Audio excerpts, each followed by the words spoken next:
इस संदर्भ में आइए देखें अधिकतर पूछे जाने वाले एक प्रश्न के बारे में। वह है, स्त्रियों को ओम का जप क्यों नहीं करना चाहिए? ओंकार द्वारा निर्माण होने वाले स्पंदनों से शरीर में शक्ति निर्माण होती है। पुरुषों की जननेंद्रियां शरीर के बाहर होती हैं, जिससे निर्माण होने वाली उष्णता का उनकी जननेंद्रियों पर कोई परिणाम नहीं होता। स्त्रियों की जननेंद्रियां शरीर के अंदर होती हैं। इस कारण इस उष्णता का जननेंद्रियों पर दुष्परिणाम होता है, जिससे उन्हें कष्ट हो सकता है।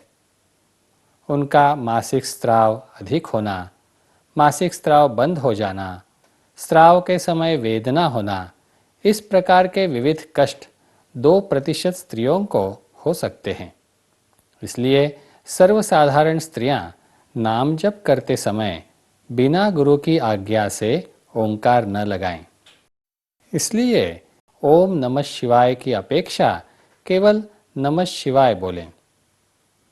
50% से अधिक आध्यात्मिक स्तर की साधना के अगले स्तर पर स्त्रियों द्वारा ओम सहित नाम जप करने में कोई आपत्ति नहीं।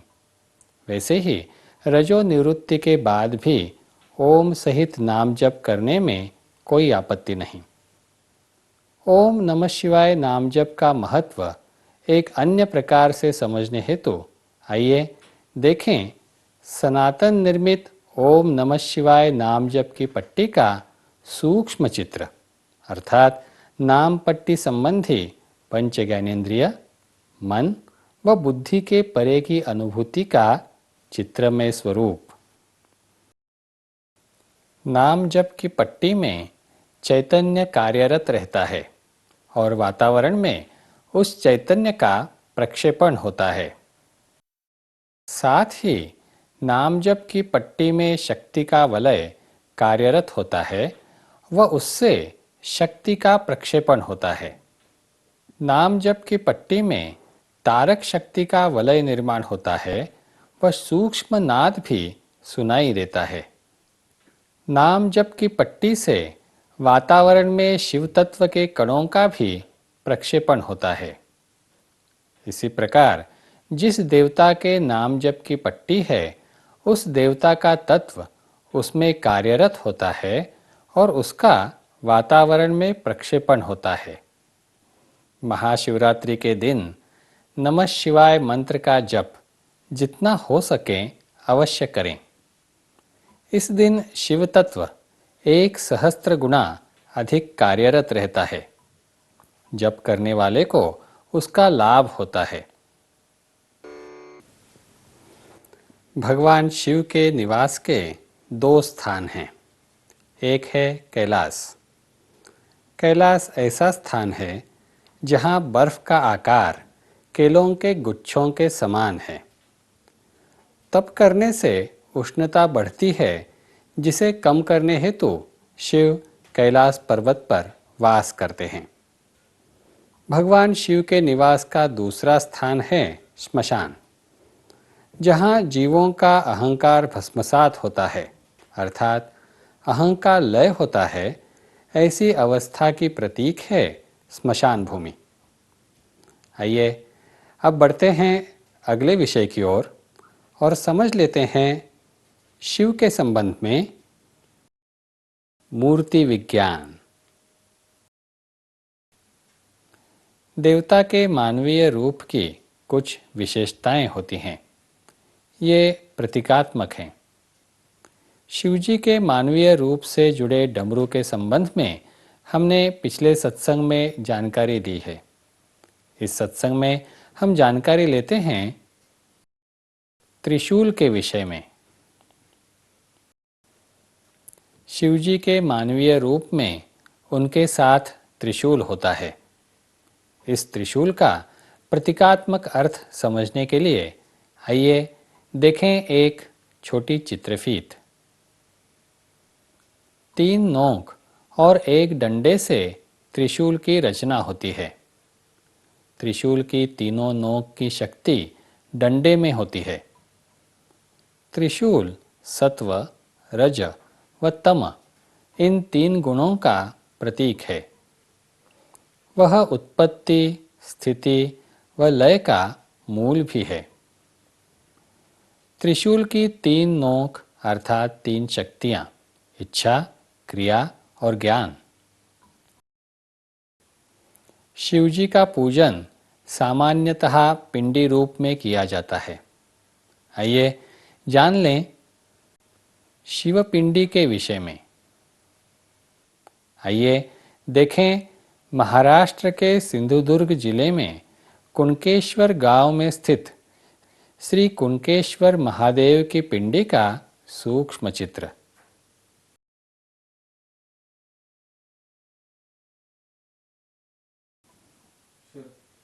पिंडी के बीच में बीज मंत्र ओंकार का नाद स्वरूप प्रक्षेपण होता है।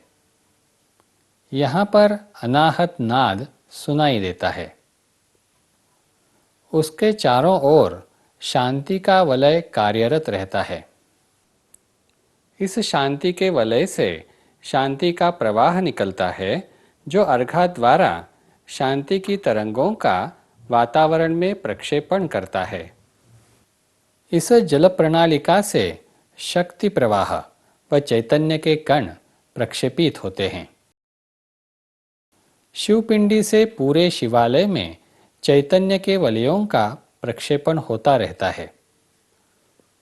शिवपिंडी द्वारा शक्ति के कणों का वातावरण में प्रक्षेपण होता है। आइए अब समझ लेते हैं शिवपिंडी के माध्यम से होने वाले कार्य। इसमें प्रथम है ज्ञान, भक्ति व वैराग्य, इन तरंगों का प्रक्षेपण। महाशिवरात्रि पर यह प्रक्षेपण 30% बढ़ जाता है। शिवपिंडी के माध्यम से होने वाला दूसरा कार्य है चैतन्य, आनंद व शांति, इन सूक्ष्म तरंगों का प्रक्षेपण। महाशिवरात्रि के दिन यह प्रक्षेपण 25% अधिक मात्रा में होता है। इस कारण दर्शनार्थियों के सूक्ष्म देह की शुद्धि होती है और आवश्यकतानुसार उनकी सूर्य नाड़ी या सुषुम्ना नाड़ी जागृत होती है। सत्वगुण एवं चैतन्य ग्रहण करने की उनकी क्षमता बढ़ जाती है। आइए अब समझ लेते हैं पिंडी के प्रकार। शिवपिंडी को शिवलिंग भी कहते हैं। लिंग अर्थात किसी वस्तु या भावना का चिन्ह अथवा प्रतीक। पिंडी का पहला प्रकार है चल व अचल। चल लिंग केवल विशेष पूजा के लिए बनाए जाते हैं, उसी समान जैसे गणेश चतुर्थी हेतु गणेश की मूर्ति बनाते हैं एवं तदुपरांत उसका विसर्जन करते हैं। अचल लिंग की स्थापना किसी एक स्थान पर करते हैं। जिसे लिंगायत गले में पहनते हैं उसे भी चल लिंग कहते हैं। पिंडी का दूसरा प्रकार है भूतल के संदर्भ में। स्वयंभू पिंडी में बहुत शक्ति होती है, इसलिए यह भूतल के नीचे होती है। भूतल पर स्थित पिंडी ऋषि या राजा द्वारा प्रस्थापित की गई होती है। इसमें शक्ति अपेक्षाकृत कम होती है। भूतल से ऊपर स्थित पिंडी भक्तों द्वारा संगठित रूप से स्थापित की गई होती है। इसमें न्यूनतम शक्ति रहती है, उतनी ही जितनी सभी सह पाएं। ज्योतिर्लिंग सर्वाधिक शक्तिशाली होते हैं। आइए कुछ अधिक जानकारी लें ज्योतिर्लिंग के बारे में। भारत में 12 प्रमुख शिवस्थान अर्थात ज्योतिर्लिंग हैं। ज्योतिर्लिंगों में निर्गुण तत्व की मात्रा अधिक होती है, इसलिए उनसे अधिक मात्रा में निर्गुण चैतन्य व सात्विकता का प्रक्षेपण निरंतर होता है। इससे पृथ्वी का वातावरण निरंतर शुद्ध होते रहता है। आइए समझ लेते हैं ज्योतिर्लिंग शब्द का अर्थ। एक अर्थ है व्यापक ब्रह्मात्म लिंग अथवा व्यापक प्रकाश। दूसरा अर्थ है 12 ज्योतिर्लिंग अर्थात 12 तत्व, ब्रह्म, माया, जीव, मन, बुद्धि, चित्त, अहंकार एवं पंच महाभूत। तीसरा अर्थ है 12 आदित्यों के प्रतीक। अब समझ लेते हैं पारद शिवलिंग के विषय में। पारद शिवलिंग तैयार करने के लिए पारद को घन स्वरूप बनाना कठिन है, इसलिए यह विद्या दुर्लभ है। पारद का शिवलिंग अत्यंत दुर्लभ है। इससे अनेक प्रकार के लाभ होते हैं। उदाहरण स्वरूप कोई भी उपासना शीघ्र फलप्रद होती है। आइए अब समझ लेते हैं शिवजी की उपासना से संबंधित और एक विषय के बारे में, रुद्राक्ष। रुद्राक्ष अर्थात वह जिसमें रोने वाले का दुख हरण कर उसे सुख प्रदान करने की क्षमता है। रुद्राक्ष असली या नकली हो सकते हैं, इसलिए सामान्य व्यक्ति भ्रमित हो सकता है।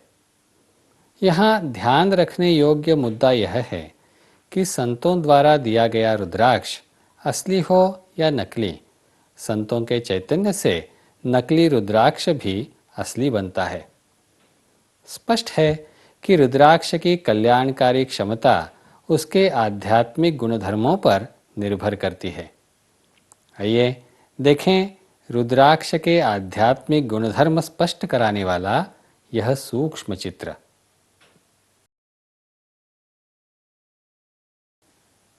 ब्रह्मांड से निर्गुण स्वरूपी शिव तत्व रुद्राक्ष के डंठल से रुद्राक्ष में प्रवेश करता है और रुद्राक्ष में सगुण स्वरूपी वलय के रूप में स्थिर होता है। निर्गुण तत्व का श्वेत वलय रुद्राक्ष में स्थिर रूप में विद्यमान रहता है। शांति का वलय धीमी गति से कार्यरत रूप में घूमता रहता है। उसके उपरांत रुद्राक्ष में आनंद का वलय कार्यरत होता है और उस वलय से वातावरण में आनंद के प्रवाहों का प्रक्षेपण होता है। इस आनंद के प्रवाह से ओंकार स्वरूप नाद की तरंगों का प्रक्षेपण होता है। इन नाद की तरंगों में प्रथम तारक शक्ति होती है। कालांतर में इन नाद तरंगों का वातावरण में आकाश तत्व रूपी खोखले कणों के रूप में प्रक्षेपण होता है। रुद्राक्ष में मारक शक्ति का वलय भी कार्यरत होता है और उससे तेज तत्व स्वरूप मारक कणों का वातावरण में प्रक्षेपण होता है। शिव तत्व का कार्यरत वलय रुद्राक्ष के चारों ओर घूमता रहता है। यह रहा रुद्राक्ष का अध्यात्म शास्त्रीय महत्व। यहाँ इस सत्संग की समाप्ति होती है।